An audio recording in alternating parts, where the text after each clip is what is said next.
Coumo Primetime starts now. Chris? Thank you, Anderson. I am Chris Cuomo, and welcome to Primetime. We have new information. A key senator says there is a chance that the shutdown could end if and when they vote on these two proposals that we'll tell you about on Thursday. We're going to bring in that Democrat who's in the thick of it all, one-on-one with Senator Tim Kaine. Then, why is Robert Mueller seeking information on the Trump campaign's ties to the NRA? And how does the president's lawyers' radical retakes affect the Mueller probe? Cuomo's court is in session on that. And partisan America polarized over that Lincoln Memorial standoff. Is this really about arguing who is to blame?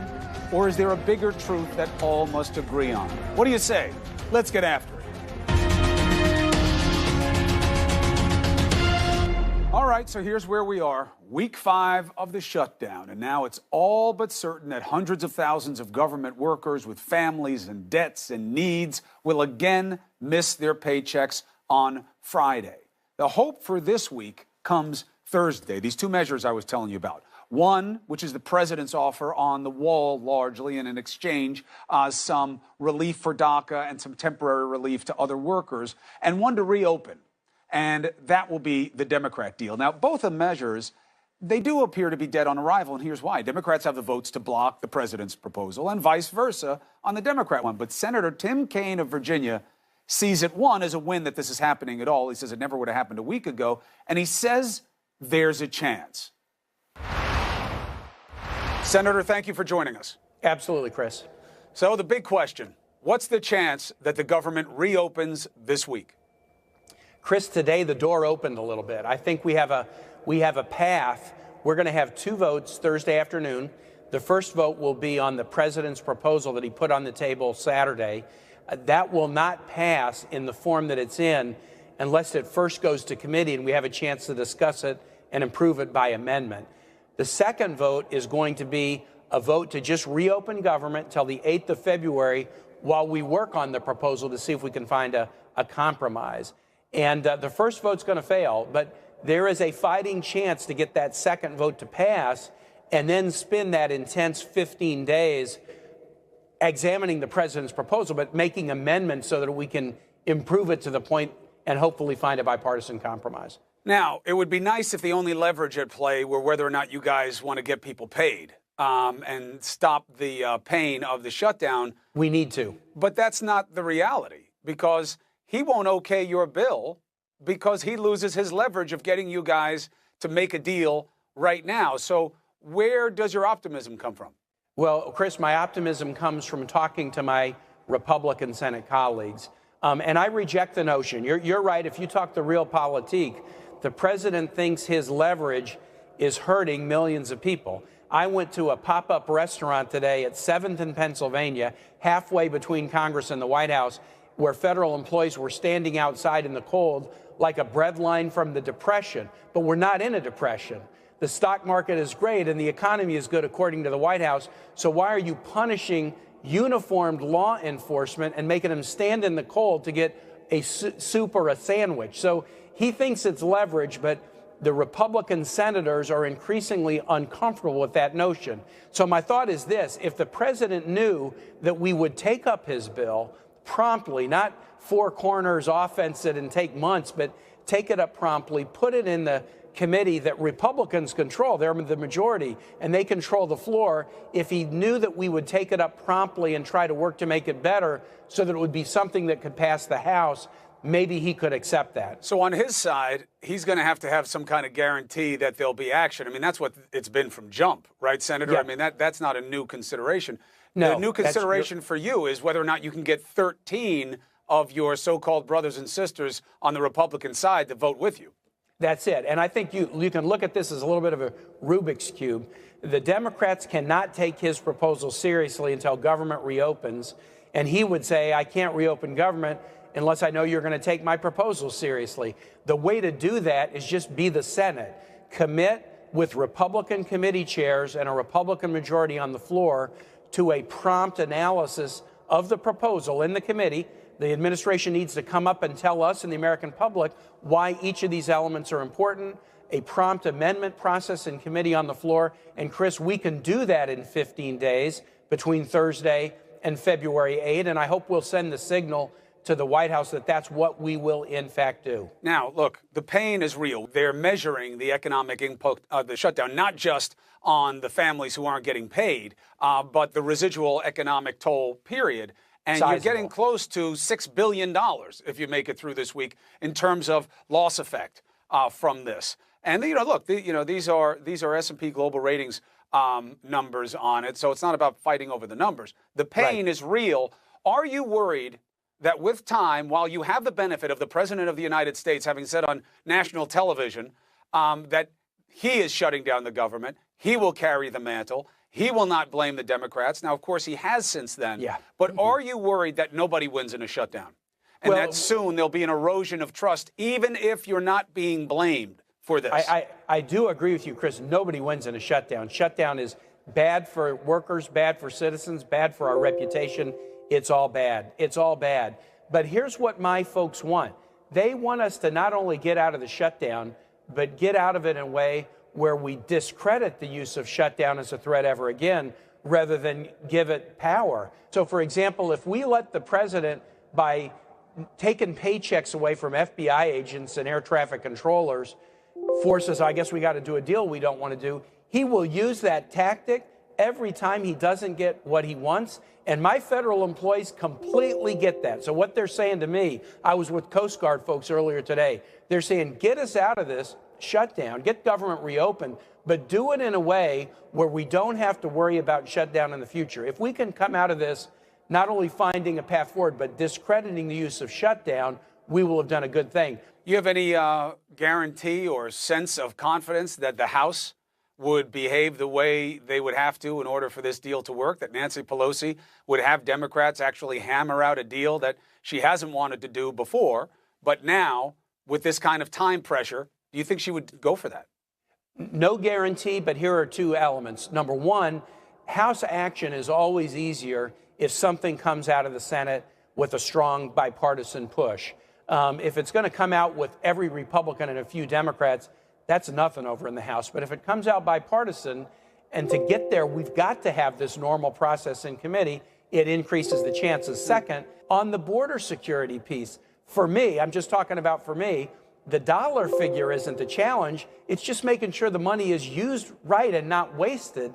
So the four elements are the right elements to be discussing. You've got House leadership making the point, and actually Senate Republicans, James Lankford yesterday made the same point. The president's proposal is an opening gambit. I think he called it a straw man proposal to engage everybody in constructive dialogue. Let's really make it constructive by having the normal processes of consideration, amendment, debate, and vote happen in a prompt time fashion. The White House should be satisfied with that.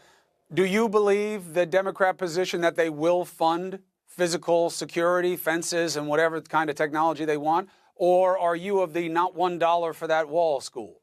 I am in the camp that has always been willing to fund significant amounts of border security if my border security professionals look me in the face and say, this is what's needed to keep us safe. So I haven't opposed security barriers in the past if you get the border professionals to say this is what's needed. But what I do oppose, Chris, is this, the notion that we just take all the money and build a wall. As you know, every member of Congress who represents the border, Democrat and Republican, says using it just for a wall is a bad idea. Can you make sense of what's going on with the president's legal team and what they're putting out on television? Do you believe that this is crazy talk or crazy talk like a fox? I would say the former. I think Rudy Giuliani and his statements are all over the map. That there's tapes, that the conversations about the Russia hotel deal was going on right up to the time of the November 2016 election and then retracting that. I don't think, frankly, that anybody takes seriously, with the possible exception of Robert Mueller and the investigative team, the day-to-day switches in direction of Rudy Giuliani. We have no idea whether what he says is true, whether it's been blessed by his client, whether he might correct it tomorrow. But I will say this, it is notable that so many of these steps and missteps and corrections are all about the same thing, Russia. Senator, Thank you for giving us the latest update on where the shutdown talks are. I appreciate it. Always good to be with you, Chris. Thanks. All right, so that's one open question that we have to keep an eye on here. Here's another one. Is the president's legal team just confused, or are they purposely trying to confuse you? The president's lawyer suggested he was lying for POTUS, now tells CNN that's not true. I'm not lying for him. And, by the way, any information that I offered about the president and what he said and when about the Trump Tower deal, it was just hypothetical. Are you wondering why they're doing this? All that matters are the facts, and we have them next. So POTUS says one thing, the lawyers say another, and the rest of us wonder, why lie? This cascade of confusion started in earnest right here last week when the president's position on collusion went from this.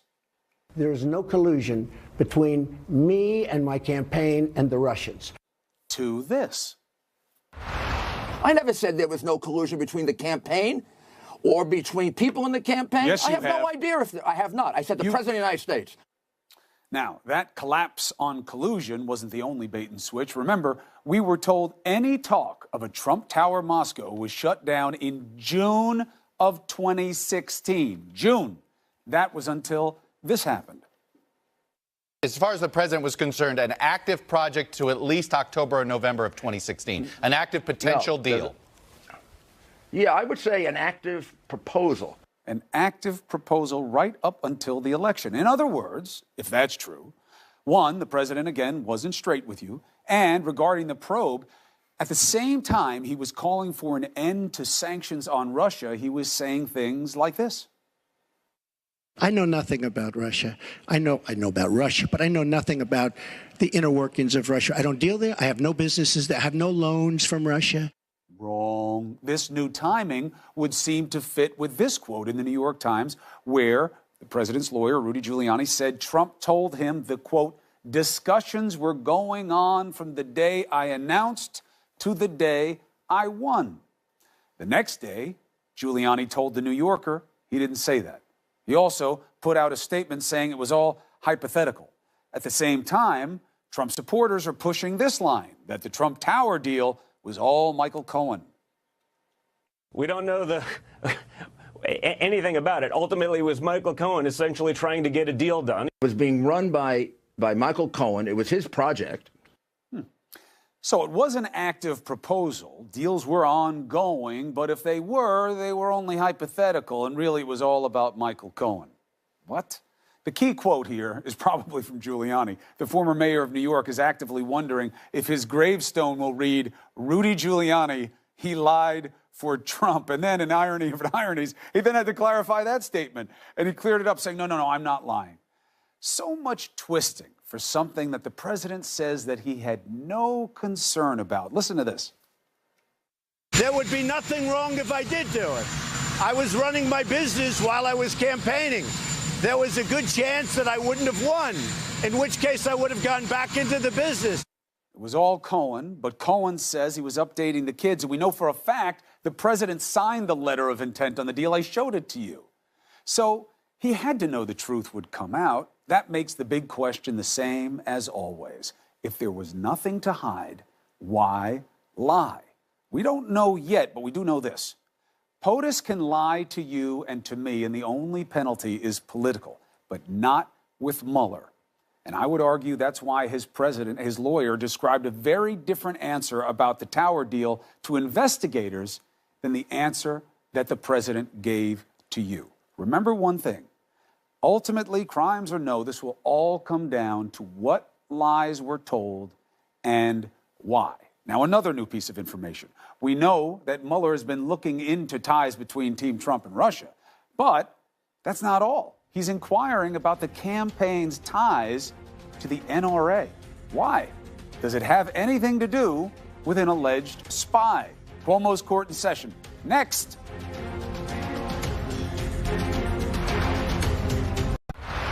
Tonight, a $30 million question. Why is Bob Mueller interested in the Trump campaign's ties to the NRA?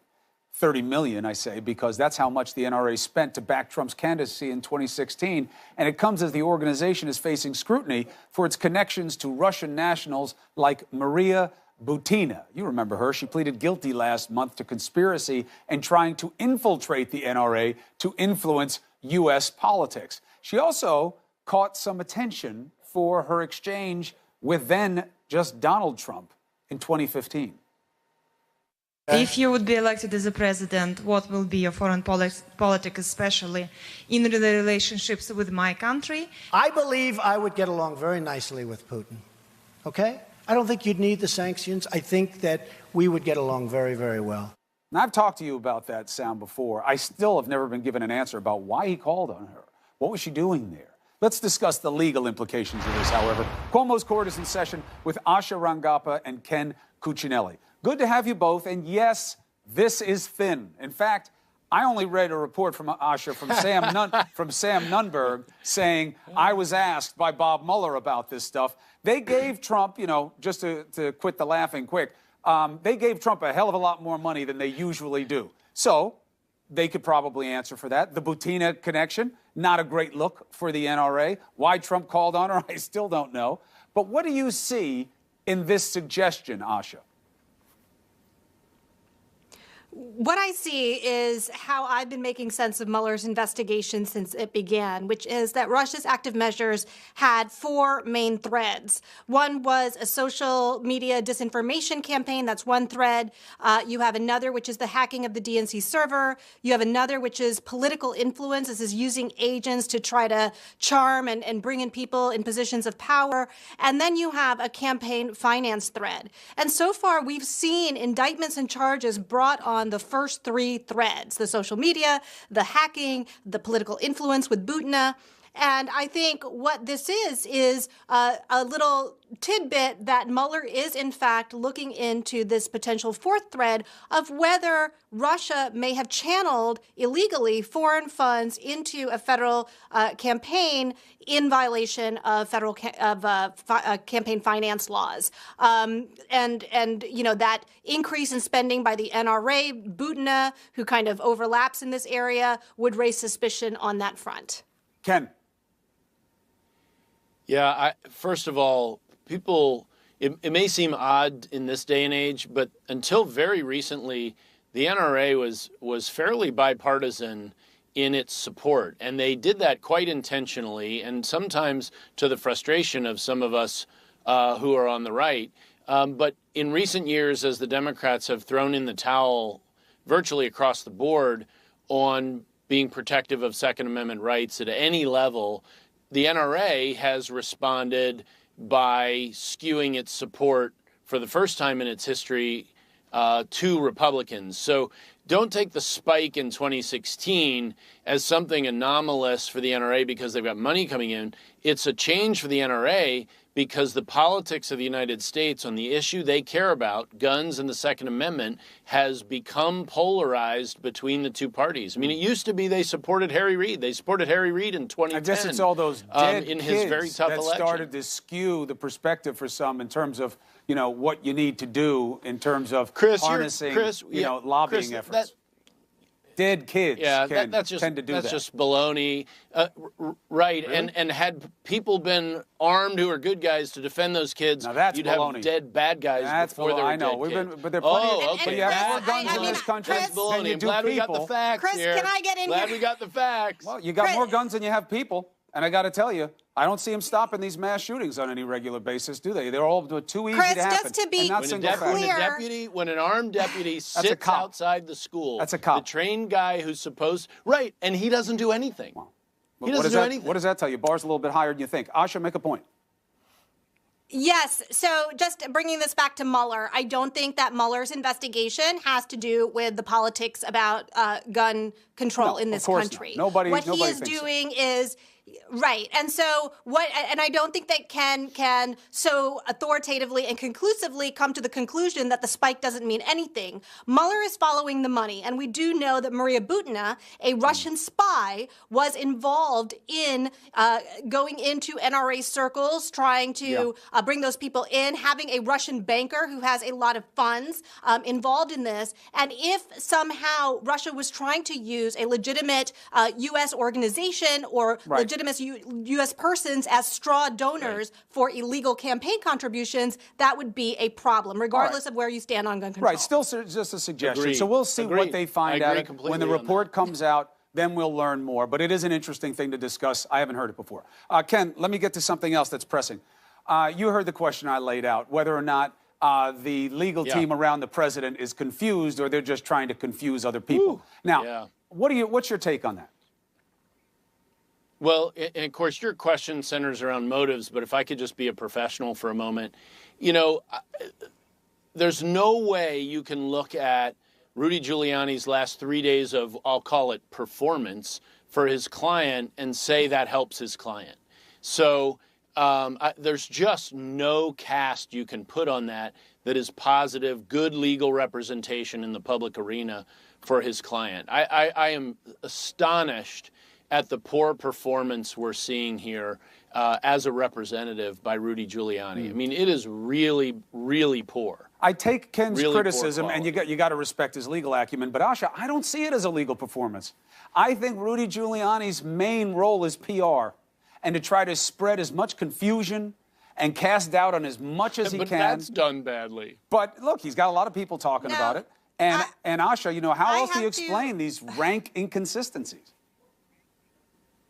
Look, unless he's actually employing Russian, manipulation tactics and propaganda, which at this point I can't discount, I have to agree with Ken. I can't really see any long-term beneficial strategy that helps his client in this exactly performance. I mean, it's like improv every Sunday. Let's see, what scene Rudy comes up with, and then we sit here and dissect it. And what he divulges is actually often more damning than what the public already knew. So then I don't see it being a good PR strategy. At this point, what he suggested is that leading up until the point where he won the election, that Donald Trump may have had a vested financial interest in a deal in Moscow while he was trying to promote, even in the platform of the Republican National Convention, a pro-Russia stance. This has a lot of issues quite apart from criminality. It has national security implications. It has transparency and accountability implications that do not help his clients, no matter how you spin it. Another provocative question. I'll end it on this. I thought it was very telling that Rudy Giuliani quoted an answer that he said the president gave in response to Mueller, and it was a different timeline because it had to be. They can't lie to those investigators the way they can to everybody else. It's not politics there. It's real. There's exposure. Ken, Asha, well argued, both of you. Even if you don't agree with me, it makes it even better. Thank you for being here. I appreciate it. All right, another big story plaguing our dialogue right now, the confrontation at the Lincoln Memorial. People are upset, and it makes sense that you're upset about it. Everyone's judging it through the lens of their own politics, and that is the problem. This is not about simply right and wrong. It's about what should be better. Great debate. Next. So the kid at the center of the MAGA hat controversy has spoken. As far as standing there, I had every right to do so. In hindsight, I wish we could have walked away. Tough spot for all involved. The president used the situation, however, to his advantage, tweeting, "Nick Sandmann and the students of Covington have become symbols of fake news and how evil it can be." The president chose to take sides, to divide. The question for him is why? And the bigger question is what needs to happen here? Let's debate Angela Rye and Andre Bauer. It's good to have you on the show, Andre, first time. Angela, always a pleasure. Thanks, Chris. Angela, how do you see what matters here? Well, there are a number of sides to every story. People say there are two sides and then there's the truth. And I think that this is so much deeper than that. We're, of course, just on the other side of celebrating Dr. King's holiday. And it's so unfortunate that in 2019, this country couldn't be more divided. I have to tell you that there are a number of us that when we see what happened, some deem it as an altercation, some deem it as a standoff. I see this hat. Right, Chris? And this hat represents so much more to me than just a symbol of free speech to the wearer. This is a hat that represents the man who announced his campaign as, you know, with Mexicans being drug dealers and rapists, and let's build this wall. This is a man whose hat represents the same person who said he would pay the legal fees of someone who punched a black protester in the face at one of his rallies. Someone who has trafficked in racism, I would say is racist and definitely spews racist rhetoric. It is hard to divorce his policies, the rhetoric, the propaganda, his supporters from these actions. And unfortunately, these young men who perhaps one day will regret their actions. It sounds like the main one who was standing right in the face of the Native American leader is already regretting some of those actions. And unfortunately, it represents so much of what we've seen, not just in 2019, 2018, 2017, 2016, but what we've seen in this country from its founding. Andre. Well, Chris, like any story, depending on who's narrating it, depends on whose side you would take. I will say, as a different perspective, Nathan Phillips, I think, probably diffused this situation, which could have gotten to a much more difficult situation where it could have been a physical altercation. I don't understand why the parents or the teachers didn't remove these students immediately. Had I been there and those had been my children, I would have immediately moved them from what I think was a hostile situation that could have escalated quite quickly. And after looking at the tape, to me, seems like, well, Nathan Phillips may have gotten a little too close to the children, and the children should have backed off as well. At the end of the day, he did get between the two of them, and I actually think that could have very well saved what would have been a much bigger and unfortunate situation. Yeah, by all accounts, people were going after Phillips and saying he changed his story, whatever. What he perceived in terms of what this could mean for him, you have to separate from what actions he took. And yes, he walked up to the kids. I agree with what you're saying there by most accounts. Andre, they were trying to defuse. And look, there was no violence, thank God. There was not anything more ugly than what we get to see in this video. So take that as a win in an area of lots of losses. But Angela, then we have this. The president comes out and speaks on this. Not Steve King. Not Steve King. Won't say anything about Steve King's message. Nothing. Even on MLK weekend, nothing. But he does come out and say this, clearly takes a side, takes a shot at the media and something more. You think it's just him defending his hat? What does this mean to you? No, it's so interesting, Chris, right? Like, we think about the time when Barack Obama was criticized so heavily for the beer summit between the police officer and Henry Louis Gates, who we know is a legend and was in his own home, right? A beer summit just to bring two sides together. And once again, this president is demonizing one side, and really not one side. He's demonizing the media, which, of course, we know is his favorite enemy to pick on, and then also taking the side against this Native American. We have to remember what was actually happening at that time, and that was an Indigenous Peoples March. That has somehow been forgotten in all of this. He had every right to be there, too. He had every right to stand his ground. I should probably pick another term. We know what that means nowadays. But at the end of the day, right? At the end of the day, it's so interesting that instead of using this platform as commander-in-chief to bring people together, to figure out how to end some of this rhetoric, some of these challenges, some of the greatest conflict of our time, he's again choosing sides and doubling down on some of the most hateful rhetoric, bigotry, xenophobia that we've seen in years. Why jump on this, Andre? Why try to bring these kids to the White House? The facts are unclear about whether they were invited, maybe after the shutdown, whatever it is. Why jump on this and ignore Steve King? Well, first off, Angela and I are good friends, and I find myself usually on the other side, but I agree with her. I think the president missed what would have been a better opportunity to take the high ground for both sides and say, look, you know, we need to come together on such a special occasion like Dr. Martin Luther King's birthday and day. We should have, in fact, found the high ground for both sides. Unfortunately, nothing happened, but we need to be kinder to one another. And so I think it was a missed opportunity. Why does he never But I think do that he didn't know how. I think the president continues to feel like, as so many Republicans do, the media overwhelmingly tends to favor the other side, and he continues to feel like it's a beatdown every day in the media, just as he was falsely accused just a few short days before that. And so I think he felt much like these young people had been treated falsely accused of what? Unfortunately, the same way, and I think he took their side. What was he falsely accused of? He was falsely accused of talking to the other side. The media immediately jumped on an untrue story, and then every pundit out there immediately said, oh, well, immediately he needs to be impeached, when in fact we know that wasn't. Oh, you're talking about the case at BuzzFeed all. story, and that's I think was on the president's mind. So when this happened, he decided to take a situation as volatile as this and play to advantage because he was upset about the BuzzFeed story. Well, Chris, I think it's a continual that he sees so much media coverage that's not true and unfair towards him. And so when he sees this happen to other people, he understands what they're dealing with when immediately they are accused of something. I hear the argument. It's just so hard to accept, Angela, because I've never seen a man in elected office, let alone the presidency, dissemble, divide, misstate, and lie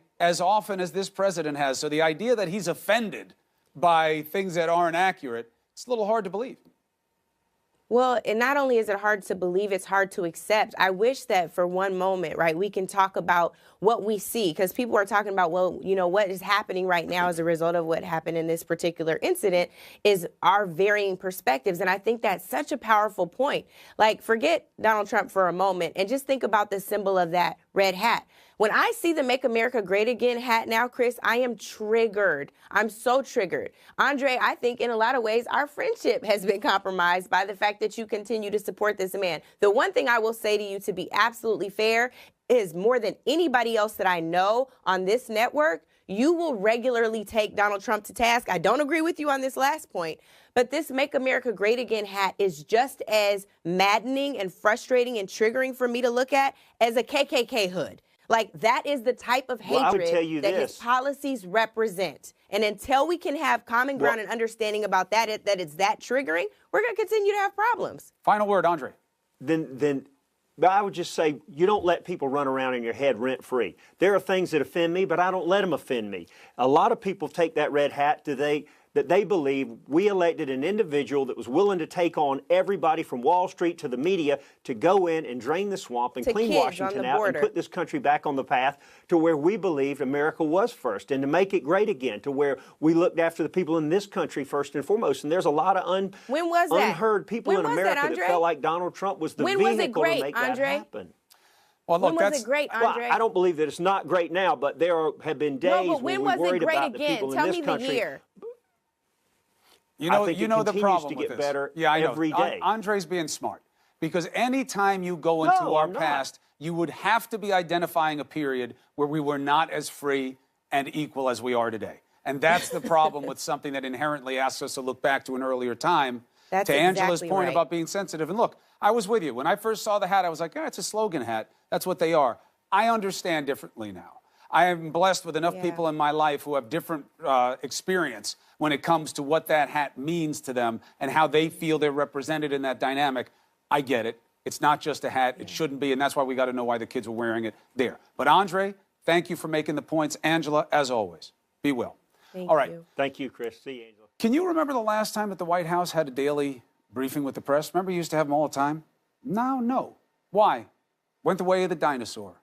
The president says he gave the directive to stop the briefing.